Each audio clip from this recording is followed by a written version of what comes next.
Shalom Bapak Ibu Saudara yang terkasih di dalam Tuhan Yesus Kristus. Mari pada hari ini kita mau memulai true prayer kita. Namun sebelum itu kita siapkan hati kita mau sembah Tuhan. Terima kasih Bapak buat hari ini, sepanjang hari Kau sudah sertai kami. Dan tiba saat ini kami mau merenungkan firman Tuhan, kami mau memuji menyembah Tuhan. Dan ketika pujian penyembahan kami percaya ada kuasa pujian penyembahan.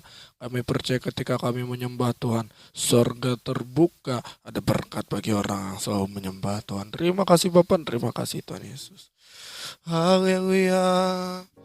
Oh,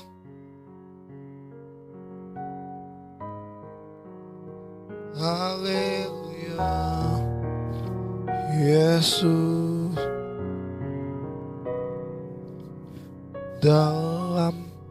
dalam sesak ku mencari wajah-Mu, bersujud menyembah-Mu.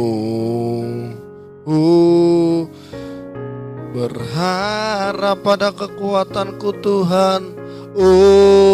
Ku berserah penuh. Katakan Kaulah.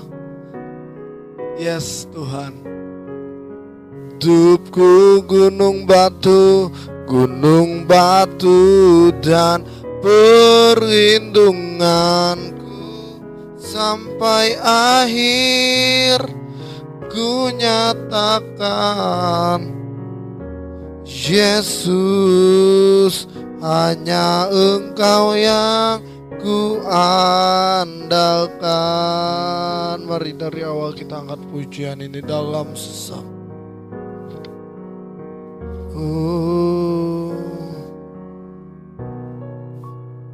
Dalam sesak kami mencari wajah-Mu Tuhan.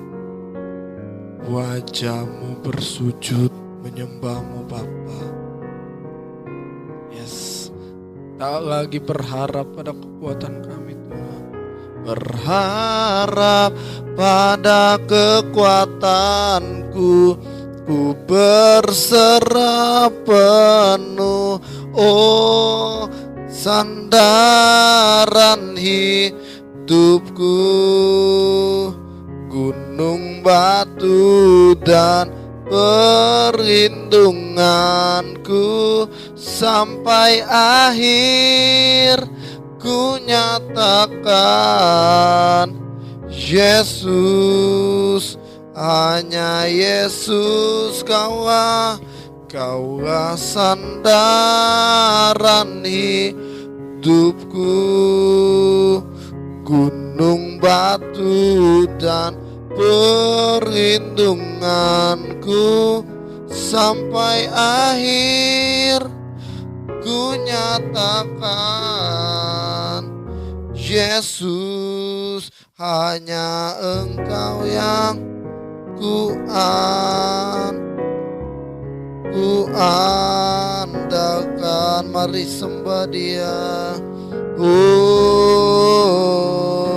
Terima kasih Bapa.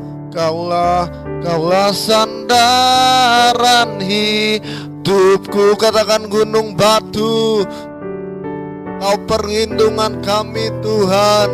Oh, sampai akhir ku nyatakan.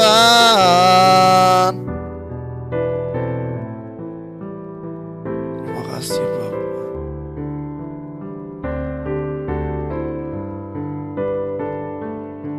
Gunung batuku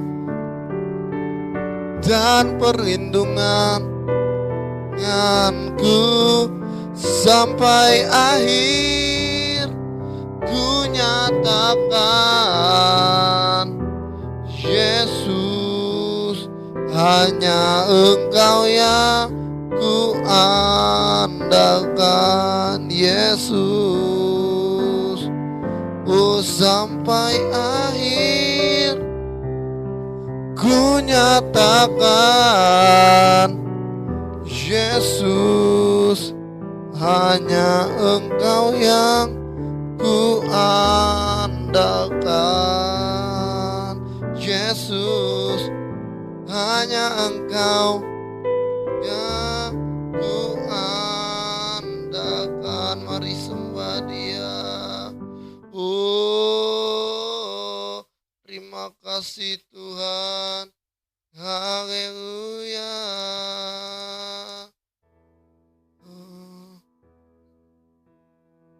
inilah yang ku renungkan setiap waktu. Katakan nyanyian pujian dan kepadamu, biar manis, biar manis kau dengar Tuhan, manis kau dengar Tuhan, dan hatiku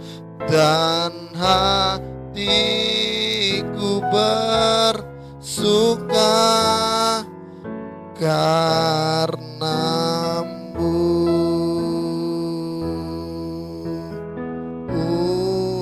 Inilah yang ku renungkan setiap waktu Bapa. Nyanyian pujian, biar nyanyian pujian penyembahan kami berkenan bagi Tuhan, biar hidup kami jadi dupa yang berbau harum di hadapan Bapa. Kepadamu, oh, biar manis, manis kau dengar Tuhan, manis kau dengar. Oh Yesus, Tuhan, dan hatiku bersuka karenamu, dan hatiku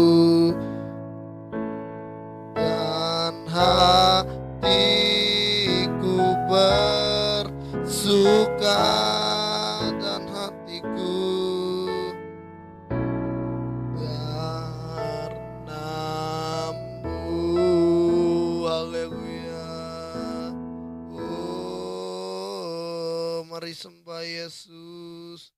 Terima kasih Bapa, Kau Allah yang begitu besar. Terima kasih Tuhan.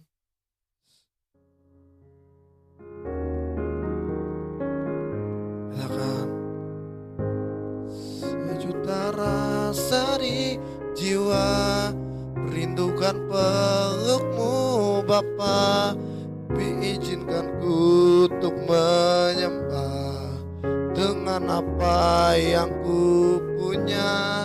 Tiada yang lebih berharga timu Bapa. Katakan biarkan aku menyembah, hatiku milikmu seutuhnya. Mari sembah. Oh, biarkan kami menyembah. Sari jiwa rindukan pelukmu Bapa, izinkan ku untuk menyembah dengan apa yang ku punya. Tiada yang hanya pribadimu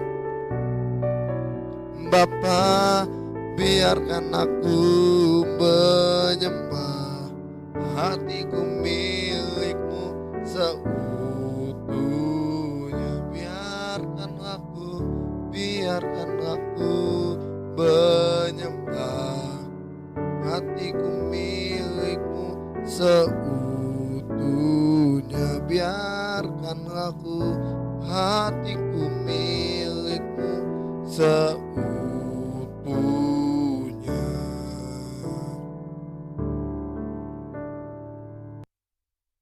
Terima kasih Bapak, kami sudah mendengar Kami sudah memuji menyembah Tuhan dan tiba saatnya kami mau sama-sama merenungkan kebenaran firman-Mu. Karena kami percaya ketika kami mau muji menyembah Tuhan ada kuasa di balik pujian dan penyembahan kami. Terima kasih Bapak, sebentar kami mau sama-sama dengerin firman Tuhan. Sampaikanlah kebenaran yang memerdekakan hidup setiap kami berbicaralah. Karena kami siap untuk mendengarkannya di dalam nama Tuhan Yesus. Amin. Amin. Amin. Engkau adalah Allah yang peduli, Engkau adalah Allah yang mengerti di dalam kehidupan kami. Tiada satupun yang luput dari pandangan-Mu, tiada satupun yang luput dari tangan-Mu. Sampaikan isi hati-Mu, sampaikan firman-Mu, sampaikan kebenaran dan kebenaran yang memerdekakan hidup kami. Di dalam nama Tuhan Yesus, setiap kita yang percaya diberkati, sama-sama berkata amin. Silakan duduk. Apa kabar?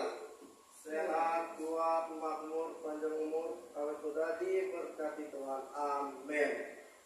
Hari ini minggu terakhir di bulan April, ya. Ada 5 minggu di bulan April. Kalau biasa kita ada cuma 4 minggu, ini 5 minggu. Haleluya.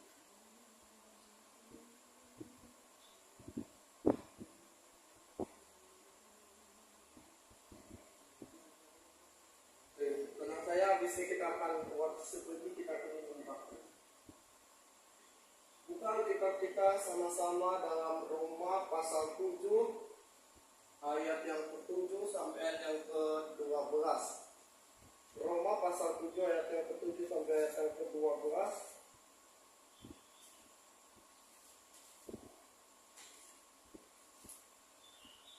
Roma 7 ayat 7 sampai ayat yang ke-12. Satu, kita baca bergantian. 1, 2, 3. Jika demikian, apakah yang hendak kita katakan? Apakah hukum Taurat itu dosa? Sekali-kali tidak.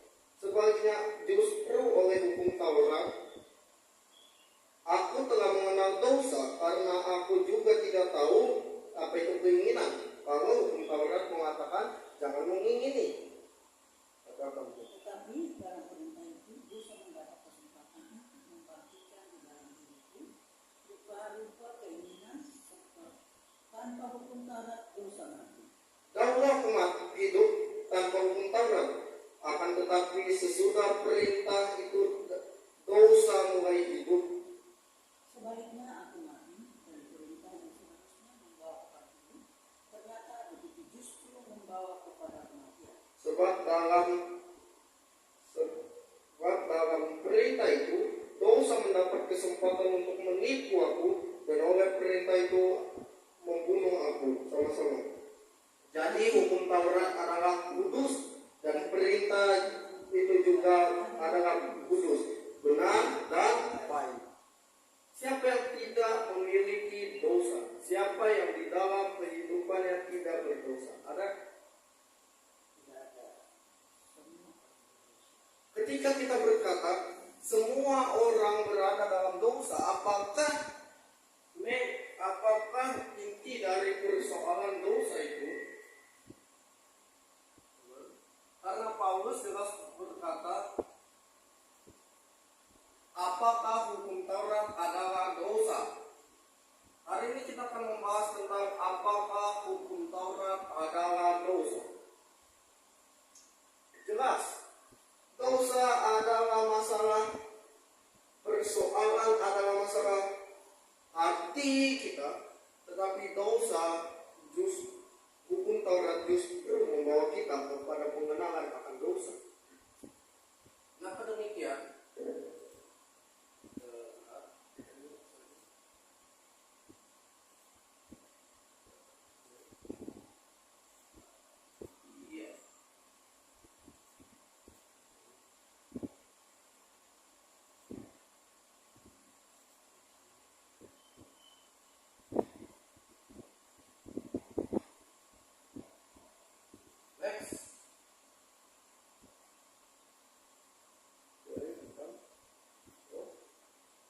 Dosa itu membunuh, dosa itu menghancurkan, dan dosa merusak hubungan kita dengan Allah. Adam jatuh ke dalam dosa, makanya dia jauh dari Allah. Daud jatuh dalam dosa perzinahan, makanya dia mendapat hukuman dari Allah. Dan dosa adalah masalah yang serius. Ayub pasal 1 ayat 5 kita baca 1, 2, 3. Setiap kali apabila hari-hari pesta telah berlalu, Ayub memanggil mereka dan memutuskan mereka. Keesokan harinya pagi-pagi bangunlah Ayub mempersembahkan korban bakaran sebanyak jumlah mereka sekalian. Sebab pikirnya, mungkin anak-anak itu sudah berbuat dosa dan telah mengutuki Allah di dalam hatinya. Demikianlah dilakukan Ayub senantiasa. Kata senantiasa artinya apa sih? Senantiasa itu artinya selalu. Senantiasa itu artinya sering. Makanya pandangan Ayub adalah pandangan tentang dosa.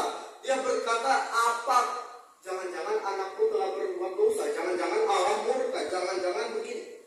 Konsep Ayub ini, pemikiran Ayub adalah pemikiran yang sangat-sangat kecil tentang Allah. Dia selalu memikirkan dosa sehingga hasilnya karena yang kutakutkan itu yang menimpa aku dan yang kucemaskan. Kadang kita berpikir, jangan-jangan Allah begini, jangan-jangan Allah begitu. Jangan-jangan saya dihukum Allah, atau jangan-jangan saya berdosa. Next. Oke,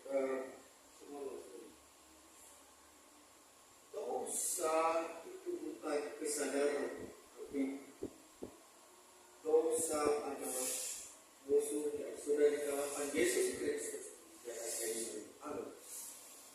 Dosa itu bukan pandangan, dosa bukan kesadaran, tapi salib adalah kesadaran bahwa dosa sudah diampuni. Next, kita baca 1, 2, 3. Elohim telah membuat Kristus yang tidak mengenal dosa menjadi dosa karena kita, supaya di dalam Dia kita menjadi kebenaran Elohim. Tahu arti Elohim? Allah. Makanya kalau kita tahu Immanuel, ada kata El. El itu terambil dari kata Elohim. Jadi intinya Allah membuat Kristus yang tidak mengenal dosa menjadi dosa karena kita, supaya di dalam Dia kita menjadi kebenaran Allah. Katakan, saya kebenaran Allah di dalam Kristus. Saya kebenaran Bapa di dalam Kristus. Amin. Next. Hukum Taurat adalah baik, betul. Jikapun ada yang dapat menerapkan hukum Taurat, benar diselamatkan dan dibenarkan Allah. Tapi pertanyaannya, adakah orang yang benar melakukan hukum Taurat? Nah, itu pertanyaannya. Hukum Taurat baik, betul. Hukum Taurat bisa membenarkan kita di hadapan Allah, betul. Tapi adakah yang bisa melakukan hukum Taurat? Hukum Taurat jadi tidak berarti karena semua orang jatuh ke dalam dosa. Makanya Roma pasal 3 berkata, semua adakah yang baik? Sekali-kali tidak. Semua orang telah berbuat dosa dan telah kehilangan kemuliaan Allah. Dari mana Paulus bisa mengatakan semua orang tidak ada yang benar? Dari naturalnya. Hukumnya begini, penguin berenang. Kalau misalnya ada penguin yang melompat atau ada penguin yang tengkurap, jadi nggak berani dihukum. Semua monyet manja. Kalau ada satu monyet yang berenang atau satu monyet yang terbang gitu, oke, hukumnya jadi nggak berarti. Semua orang ganteng. Kalau nggak ada orang yang ganteng berarti hukumnya jadi tidak berlaku. Semua orang tidak ada yang benar dari hukumnya. Ikan berenang, ikan di air makanya dia berenang. Manusia berbuat dosa karena naturnya adalah dosa. Naturnya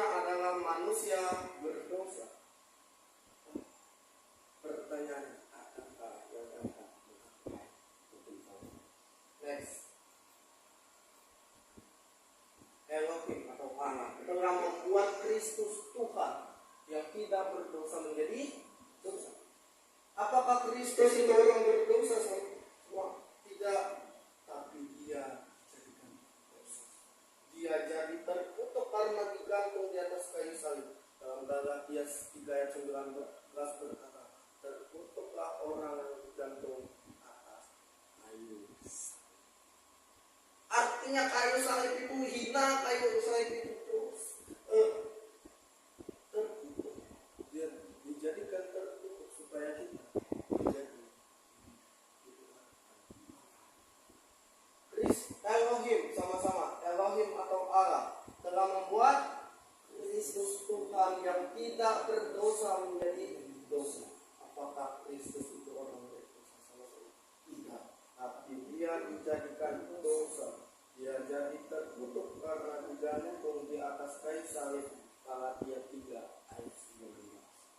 Kenapa hukum Taurat itu mengakhirkan dosa? Jawabannya adalah karena hukum Taurat itu adalah mulia, benar, kudus. Kasihlah Tuhan Allahmu dengan segenap hatimu, dengan segenap kekuatanmu, dan dengan segenap akal budimu. Kasihlah sesamamu manusia seperti dirimu sendiri. Apakah kalian bisa menentukan? Semua orang telah berdosa dan telah kehilangan kebenaran. Sekalipun dia pakai masker rohani, pakai topeng rohani untuk menutupi berdosa. Sekalipun orang Farisi, semua orang telah kehilangan kemuliaan. Next. Apa hukum Taurat itu baik? Baik. Karena jadi hukum Taurat adalah kudus dan perintah itu adalah kudus dan benar dan baik. Baik, tapi semua orang sekali lagi telah berdosa dan telah kehilangan kemuliaan Tuhan. Solusinya 2 Korintus 5:21. Elohim telah membuat Kristus yang tidak mengenal dosa menjadi dosa supaya kita dibenarkan menjadi kebenaran Elohim. Amin. Next. Dosa sudah ada jauh sebelum hukum Taurat ada, tapi tidak diperhitungkan. Roma 4 ayat 5 pasal 1, 2, 3. Karena hukum Taurat membangkitkan murka, tetapi di mana tidak ada hukum Taurat, di situ tidak ada pelanggaran. Sama-sama lagi 1, 2, 3. Karena hukum Taurat membangkitkan murka, tetapi di mana tidak ada hukum Taurat, di situ tidak ada pelanggaran. Dosa sudah ada betul, tapi dosa tidak terlalu diperhitungkan karena belum ada hukum Taurat. Bisa jadi kita lihat orang di jalan ngebut gitu atau melanggar lampu merah, tapi anggap kata di Indonesia masih belum ada peraturan. Itu tidak diperhitungkan, tidak terlalu belum ada hukum yang berlaku. Sama jika hukum Taurat belum ada, dosa diperhitungkan, tapi tidak dianggap pelanggaran. Tetapi di mana tidak ada hukum Taurat, di situ tidak ada pelanggaran. Dosa sudah ada betul, tapi dosa tidak diperhitungkan. Di mana tidak ada hukum Taurat, tidak ada pelanggaran. Jadi gini, hukum Taurat itu diturunkan ketika karena kesombongan manusia. Tuhan, aku mau apa cuman gini doang, grace kasih karunia. Gua mau yang lebih, gua mau melakukan. Wah, kayaknya padahal belum hukum Taurat semua orang itu diberi cuma-cuma. Tapi ketika ada hukum Taurat turun, yang pertama, jangan ada padamu Allah lain di hadapanku.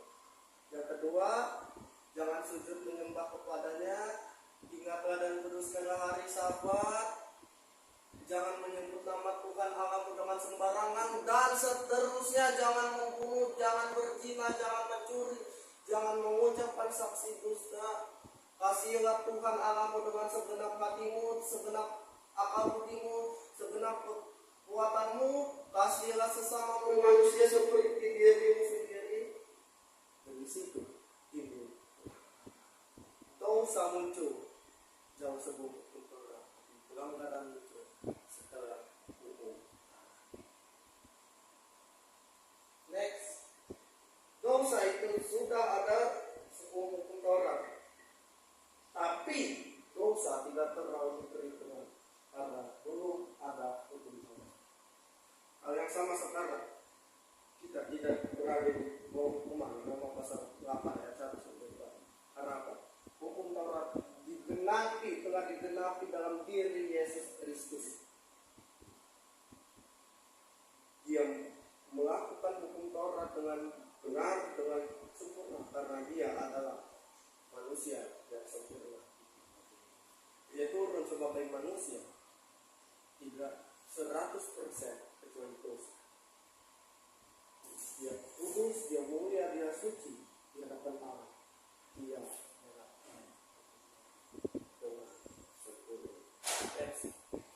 hukum Taurat itu seperti cermin, bagaikan cermin, karena hanya memperlihatkan kegagalan, kebodohan yang pernah kita lakukan, tapi tidak dapat untuk berhenti. Coba kita ke cermin habis bangun tidur, wah, rambut berantakan, baju kotor, bulu matanya berantakan, ada berantakan lah. Tapi apakah cermin bisa memperbaikinya? Cermin justru akan memperlihatkan keberantakan. Terus hukum Taurat yang memperlihatkan dosa, tetapi sekali lagi kita dapat memperbaikinya. Dimana tidak ada hukum Taurat tidak ada. Next. Contohnya begini, Amsal 9 ayat 17. Sekali lagi ini ya, bukan perkataan Tuhan, tapi perkataan orang-orang bodoh. Di sini ditulis berikutnya, ucapan orang tidak beriman. Air curian manis dan roti yang dimakan dengan sembunyi-sembunyi lezat. Jangan kita pas bilang gini, Alkitab bilang air curian manis, pas ada air curiannya si Joko kita minum, wah manis. Ini ucapan maling, ucapan orang berdosa katanya, ucapan orang-orang yang tidak beriman. Tapi kenapa ditulis? Karena ini sebetulnya ada seperti manusia pada saat air curian manis, pada saat si Joko mau minum, kebelet kencing, kebelet BAB, dia tinggal ke toilet, dia minum, manis banget ya, jadi tambah gula. Next, contoh ini, jangan membunuh, jangan berzina. Tapi apakah ada manusia yang tidak pernah membunuh, tidak pernah berzina? Contoh sederhananya gini, jangan mencuri. Ada yang mencuri, jangan mengucapkan saksi dusta, jangan mengingini sesama pas dengan mobil tetangga. Baru banget ya. Kasihlah Tuhan Allahmu dengan segenap hati, dengan segenap kekuatan, dan dengan segenap akal budimu. Apakah tidak ada yang menyangkal Tuhan? Yudas Iskariot salah satu contohnya. Dia mengkhianat Petrus, menyangkal Yesus. Tapi Petrus pada akhirnya dia menyadari karena dia bersalah. Tetapi Yudas Iskariot dia meninggal dengan sangat tragis. Next. Dua, hukum Taurat harus digenapi, tapi tidak ada yang bisa menggenapi kecuali oleh Yesus Kristus. Baca bersama 1, 2, 3. Janganlah kamu menyangka bahwa aku datang untuk meniadakan hukum Taurat atau kitab para nabi. Aku datang bukan untuk meniadakannya, melainkan untuk menggenapi. Bukan untuk meniadakan, tapi untuk menggenapi. Karena tidak ada yang bisa menggenapi. Sekali lagi 1, 2, 3. Janganlah kamu menyangka bahwa aku datang untuk atau kita para nabi. Aku datang bukan untuk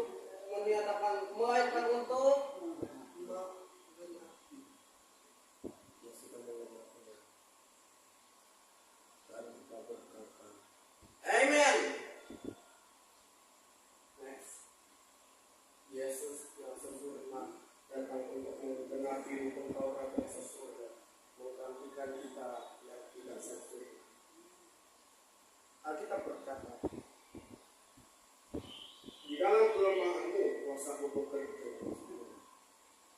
Ketika kita ketika Petrus mulai tenggelam ketika dia berjalan di atas air, dia berkata, Tuhan, God help me. God help us. God help my family. God help my world. Tuhan tolong saya, Tuhan tolong kami, Tuhan tolong keluarga saya, Tuhan tolong kami. Ketika Petrus memandang kepada salib, ketika Petrus memandang kepada Yesus, badai pun hilang. Tapi ketika Petrus dan teman-teman mengajak Yesus bilang, jika kita mengizinkan Tuhan masuk ke dalam perang kehidupan, ya, badai bisa sampai datang. Tapi tidak akan dibiarkan kita sampai terjatuh. Amin. Next. Sebab di dalam Dia dan oleh darahnya kita beroleh penebusannya itu pengampunan dosa menurut kekayaan kasih karunia. Dia kaya, Dia mulia. Tuhan yang maha kaya dan maha mulia akan memenuhi segala kebutuhan saudara menurut apa yang telah dilakukan Kristus Yesus. Filipi 4 ayat 19 bagian F ayat. Allahku akan memenuhi segala keperluanmu menurut kekayaan dan kemuliaan dalam Kristus Yesus. Bahasa versi lain, sebab oleh kematian Kristus kita dibebaskan oleh Allah. Berarti Dia sudah mengampuni kita dari dosa-dosa.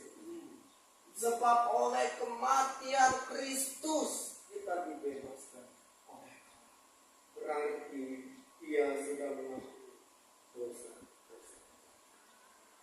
Ketika Yesus mati, Dia berkata, "Tetelestai," sudah selesai. It finished. It's over. Sudah selesai. Bapa, ampuni mereka sebab mereka tidak tahu apa yang mereka. Yesus adalah Sang Kasih karunia.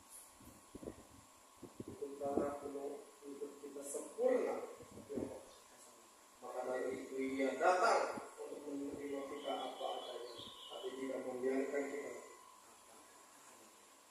Dia akan memenuhi segala keperluan kita menurut kekayaan dan kemuliaan dalam Kristus. Allah peduli, Allah mengerti segala persoalan yang kita hadapi. Tak akan pernah dibiarkannya ku bergumul sendiri, sebab Allah mengerti. Habis itu kita berdoa. 3. Keselamatan adalah kasih karunia. Efesus 8 ayat Efesus 2 ayat 8 sampai 10. Sebab karena kasih karunia kamu diselamatkan oleh iman, bukan hasil usahamu, tetapi pemberian Allah itu bukan pekerjaanmu. Jangan ada orang yang memegahkan diri, karena kita ini buatan Allah, diciptakan dalam Kristus Yesus untuk melakukan pekerjaan baik yang dipersiapkan Allah sebelumnya. Gini Bang, diciptakan itu ada dua, maksudnya diciptakan dari yang belum ada jadi ada, atau diciptakan dari yang sudah ada menjadi ada. Nah ini bagian kita adalah diciptakan dari yang belum ada. Kenapa? Karena ku telah mati dan tinggalkan. Kita mati, tapi dibangkitkan dalam diri Yesus Kristus yang menciptakan kita untuk melakukan pekerjaan baik yang dilakukan Kristus. Sama-sama baca bagian kedua 1, 2, 2. Keselamatan adalah anugerah. Kata diciptakan adalah lahir menerima Yesus sebagai Tuhan dan Juru Selamat. Dan keselamatan adalah anugerah.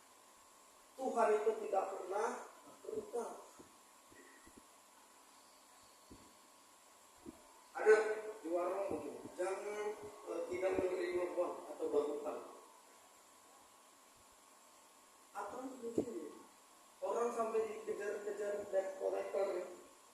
banyak acaranya. Maaf ya Pak, bapak saya nggak ada. Wah, di mana bapak?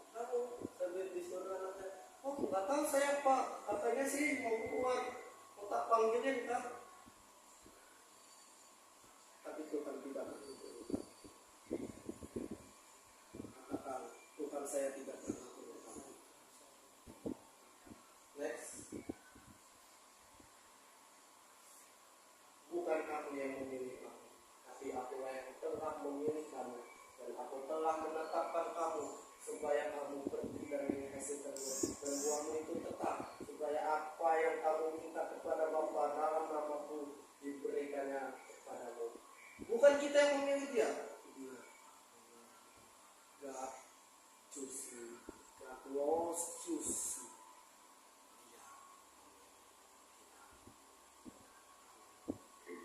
Kita nyanyi lagu Allah Peduli.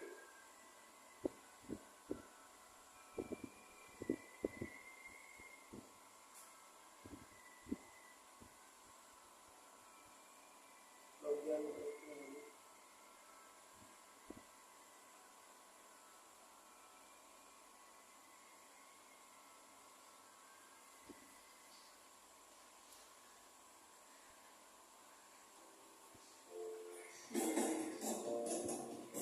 Allah mengerti, Allah peduli.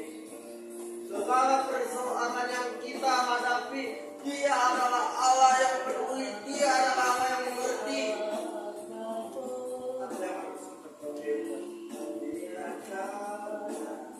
Tuhanmu sendiri, Bapa mengerti. Bapa mengerti, sebab Allah mengerti, sebab Allah mengerti. Kita tunduk kepada kami tahu Engkau adalah Allah yang peduli. Kami diingatkan bahwa keselamatan adalah anugerah. Engkau tidak pernah berutang. Engkau adalah Allah. Keselamatan kami diperoleh oleh murahan-Mu dan kasih Kami. Isi untuk firman-Mu, isi untuk tuntunan-Mu Tuhan, kami berdoa bagi bangsa dan negara kami, di mana kasus kami mendengar banyak kasus-kasus kejahatan. Kami juga berdoa bagi pemilu tahun 2024 agar semuanya dilancarkan oleh Tuhan. Kasih karunia-Mu turun atas Indonesia. Kami lepaskan kasih karunia-Mu atas Indonesia. Pengurapan-Mu bagi Indonesia. Kami juga berdoa bagi mereka yang sakit oleh pilur-pilur Tuhan Yesus. Mereka sembuh. Baik mereka di pilur sakit. Tuhan telah menunggu. Bagi hamba-Hamba-Mu yang Engkau tetapkan dimanapun, pendeta, vigaris, penatua, diakon, penginjil, baik WL, singer, multimedia, baik juga pembersih gereja, Tuhan menolong mereka, Tuhan membimbing, memberi tuntunan kepada mereka. Inilah doa yang dan seru kami di dalam nama Tuhan Yesus yang telah mengajarkan kita. Bapa kami yang di sorga, dikuduskan namamu, datanglah kerajaan-Mu, jadilah kehendak-Mu di bumi seperti di surga. Berikanlah kami makanan kami secukupnya, dan ampunilah atas kesalahan kami, seperti kami juga mengampuni dan bersalah. Jangan membawa kami ke dalam pencobaan, tapi lepaskan kami daripada Dia, karena Engkau juga berada kuasa dan kemuliaan. Kita bangkit berdiri. Kasih karunia Tuhan Yesus Kristus dan kasih Allah Bapa dan persekutuan dari Allah Roh Kudus menyertai engkau sekarang, kekal selama